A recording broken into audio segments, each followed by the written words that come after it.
Hello everyone, वन्य की good morning हो चुकी है और उठते ही ये खेलने में लग गया है। आज मेरे डॉक्टर के पास अपॉइंटमेंट है तो मैंने इसको फटाफट से रेडी किया, बट ये सोने को तैयार ही नहीं था।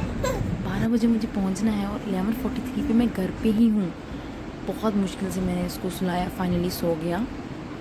तो मैं फटाफट से रेडी हुई और भागी भागी गई। सबसे पहले मेरा वहाँ बहुत baby check, then I was waiting for my turn.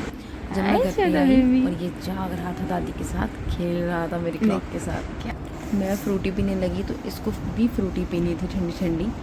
जब इसका लंच का टाइम आया, बाबूजी ने कुछ भी नहीं खाया, शरारतें ही करता रहा। इसके माइंड में हमेशा शरारतें ही दौड़ती हैं। जो भी मैंने इसको दिया इसने सारा फेंक आई। फिर मम्मा और बेबी ने भी की मस्ती खूब सारी। फिर इसने दादी के साथ की पूजा, अपनी बजाई फेवरेट बेल। Bye bye.